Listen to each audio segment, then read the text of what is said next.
오늘 누가복음 8번째 시간입니다. 유대인 파벌 이야기라는 제목으로 말씀 나누겠습니다.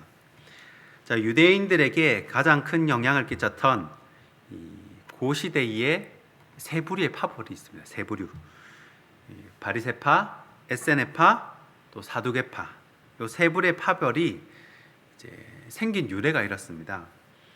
자, 이스라엘 왕정이 처음 생기고요. 초대 왕 사울 왕이 등장을 하고 그 다음 왕이 다윗이죠. 다윗 다음이 이제 솔로몬이고, 그렇게 해서 이제 북이스라엘과 남유다로 나누어져서 결국 그 나라들이 다 멸망을 하게 됩니다. 그리고 BC 142년부터 BC 63년까지 79년 동안 이 팔레스타인에 세워진 유대인의 마지막 왕조가 바로 하스몬 왕조입니다. 이 하스몬 왕가인데 63년 로마에 의해 점령된 이후에 이 1948년 이스라엘이 건국될 때까지 이 유대인들은 자신들의 독립국가를 갖지를 못합니다. 이 하스본 왕가의 이제 요나단이라는 사람이 왕직과 제사장직을 겸하여 취합니다. 자, 구약 성경에 보면 왕과 제사장의 임무를 이렇게 구분을 해 놓습니다. 그것을 치배하면 여호와의 저주를 받는다고 그렇게 생각을 했어요. 자, 사무엘상 13장 8절부터 보시면요, 사울 왕이 전쟁을 앞두고 사무엘이 오질 않자 제사장의 역할을 본인이 해버립니다. 이때 사무엘에게 뭐라고 책망을 하냐면 망령되이 행했다, 그렇게 책망을 하죠. 역대하 26장 16절 이후로도 보면요, 이 우시야 왕이 향로를 들고 이 지성소로 들어갔다가 어떻게 됩니까? 나병 환자가 되어버립니다.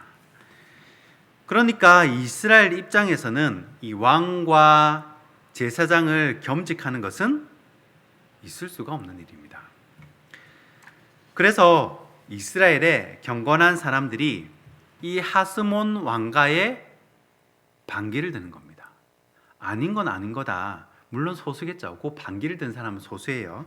하스몬 왕가의 반기를 드는데, 그래서 이 사람들이 이름을 뭐라고 하냐면 경건한 사람들이라는 뜻의 하시딤이라고 부릅니다. 자, 그 하시딤 중에 평신도들이 중심이 되어서 만든 파가 바리새파이고, 소수의 제사장들이 모여서 조직한 파가 이 에세네파입니다. 자, 그런데 이 소수의 제사장들이 별로 힘이 없었어요.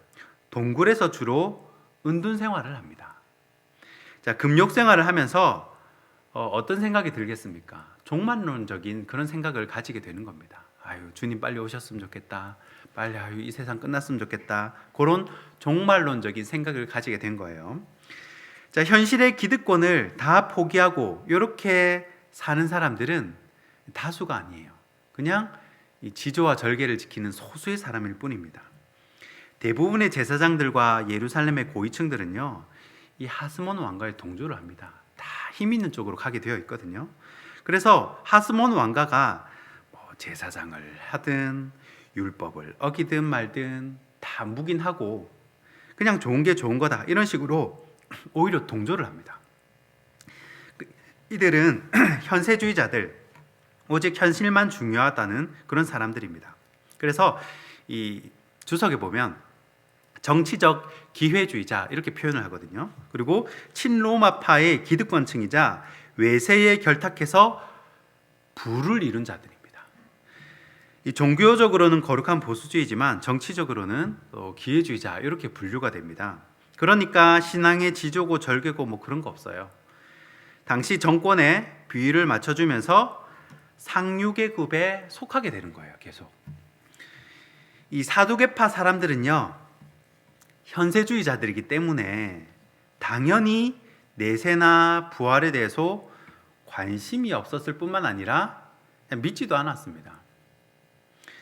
성경도 딱 뭐만 인정을 하냐면 이 모세오경, 창세기, 출애굽기, 레위기, 신명기, 창출, 레민신 이렇게 딱 5권만 인정을 합니다. 이 사두개파 사람들은 정권에 일조를 하고 아부를 했기 때문에 주로 높은 신분의 사람들이 많았습니다. 그러니까 부활을 인정하는 평신도 출신의 이런 바리새파와 현실만 강조하는 고위층 출신의 이 사두개파는 서로 어떻게 했습니까? 상극일 수밖에 없어요. 정권에 빌붙어 살던 사두개파 사람들도 이 유대 로마 정치에서 예루살렘이 망하면서 모두 사라지게 됩니다. 이 바리새파 사람들 그리고 사두개파 사람들이 이제 어떻게 유래가 되었는지를 이제 알게 되었습니다. 자, 3대 정파, 바리새파, 평신도 중심의 지조를 지켰던 사람들, 그리고 사두개파, 이 정권에 붙었던 제사장 무리들, 그리고 에세네파, 극소수의 지조를 지키는 이제 동굴에 사는 제사장 무리들. 근데 그건 거의 극소수였어요. 자, 그래서 성경에는 바리새파, 사두개파 거의 2개만 언급이 되는 겁니다. 자, 이 사두개파 사람들이 예수님께 대답하기 난처한 질문을 합니다. 어떤 질문을 하냐면요, 그 당시 이스라엘에는 남편이 아들을 두지 못하고 죽은 경우에 그 남편의 형제가 그 미망인과 결혼해서 혈통을 잇게 하는 형제 상속 결혼, 형사 취수 제도가 있었습니다. 지금 우리 정서로는 이해할 수가 없지만 이때 유대 사회에서는요, 여자들은 직업을 가질 수가 없었어요. 남편이 없는 여자는요, 국어를 하든지 아니면 땅에 떨어진 이삭을 줍는 방법 외에는 딱히 살 수 있는 방법이 없었습니다. 그래서 형제의 아내를 취하는 제도는 일종의 이 사회 보장 제도라고 보는 것이 더 맞습니다. 그래서 언제까지 돌봐주냐면 그의 후손이 자라가지고 그 부모를 봉양할 수 능력이 있을 때까지 그거를 돌봐줘야 합니다. 그게 법이에요. 자, 그런데 사두개인의 질문이 이겁니다. 7명의 형제가 모두 아들 없이 죽었을 경우에 이 여자는 7명 중에 누구의 아내가 되느냐라는 질문입니다. 그러니까 사두개파 사람들이 부활이 말도 안 된다는 것을 비아냥거리면서 이렇게 질문을 한 거예요. 그러자 예수님께서 뭐라고 하십니까? 사두개인들은 사람이 죽었다가 부활하는 것도 믿지 않았지만 이 부활에서도 지금 결혼하고 장가가고 그렇게 사는 줄 알았습니다. 그러나 주님이 뭐라고 하십니까? 천사들처럼 된다는 거예요. 천사들처럼. 결혼하고 장사하고 그렇게 사는 것이 아니라 천사들처럼 되어서 하나님과 친밀한 교제를 나누는 상태. 이것이 부활의 핵심이라는 겁니다. 자, 사두개파의 유래에서 살펴보았듯 사두개인들은요, 모세오경만 성경으로 인정을 하고요, 그 외에 어떤 성경도 인정하지 않았습니다. 그러니까 예수님이 어차피 다른 성경을 인용해봤자 그걸 성경으로 인정을 안 하잖아요. 그래서 모세오경을 인용해서 사두개파 사람들에게 설명을 해줍니다. 자, 모세오경을 어떻게 인용하냐면 병행구절인 마가복음 12장 26절에 보면요, 이 모세오경을 예수님께서 인용을 해요. 이 마태복음 12장 26절인데요. 뭐라고 하시냐면 죽은 자가 살아난다는 것을 말할진대 너희가 모세의 책 중 가시나무 떨기에 관한 글에 하나님께서 모세에게 이르시되 나는 아브라함의 하나님이요 이삭의 하나님이요 야곱의 하나님이로라 하신 말씀을 읽어보지 못하였느냐. 아멘. 요 얘기를 예수님이 이 사두개파 사람들에게 하는 거예요.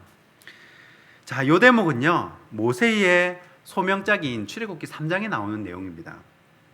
출애굽기 3장 6절에 보면요, 나는 내 조상의 하나님이니 아브라함의 하나님, 이삭의 하나님, 야곱의 하나님이라 라고 말씀이 똑같이 등장을 합니다. 왜 예수님께서 이 말씀을 하셨냐면 하나님이 아브라함, 이삭, 야곱이라고 했는데 이 사람들은 다 이미 죽었잖아요. 그런데 이미 죽은 사람들의 하나님이 아니라는 거예요. 우리 하나님은 산자의 하나님이지 죽은 자의 하나님이 아니라는 것입니다. 그럼 그 사람들이 지금 죽었다는 거예요? 살아있다는 것입니까? 살아있다는 거예요. 언급한 아브라함, 이삭, 야곱은 살아있고 우리 주님은 산자의 하나님이 되신다라는 그런 의미라는 것입니다. 말씀을 정리하겠습니다. 이 심리학에서 터널 뷰라는 것이 있습니다. 이 터널 뷰라는 것은 말 그대로 우리가 차 타고 터널을 지나가게 되면 볼 수 있는 시야가 이 터널 구멍만큼밖에 되지 않는다는 거예요. 더 넓고 다양한 세계가 있는데 딱 그 길밖에 없는 것처럼 그렇게 생각을 한다는 것입니다. 길거리에 사는 고양이들에게 한 번씩 이렇게 밥을 줄 때가 있습니다. 통에, 이 사료통에 엄청 고양이가 먹을 먹이가 많이 있는데도 일단 한 그릇만 이렇게 퍼주면요, 그러면 어떤 고양이는 이 기싸움을 하면서 요 퍼준 이 고양이 살을 못 먹게 해요. 그 고양이만 먹는 겁니다. 옆에서 다른 고양이는 그냥 가만히 어슬렁거리고요. 얼마든지 사료는 더 줄 수 있는데 그 고양이들은 그걸 못 보는 겁니다. 더 줄 수 있다는 걸 모르는 거예요. 이것을 터널 뷰라고 하는 것입니다. 자, 그렇다면 우리들은 무엇에 집중을 해야 합니까? 이 사두개인과 같이 이런 좁은 시야에서 벗어나려면 무엇에 관심을 가지고 신경을 써야 한다는 것입니까?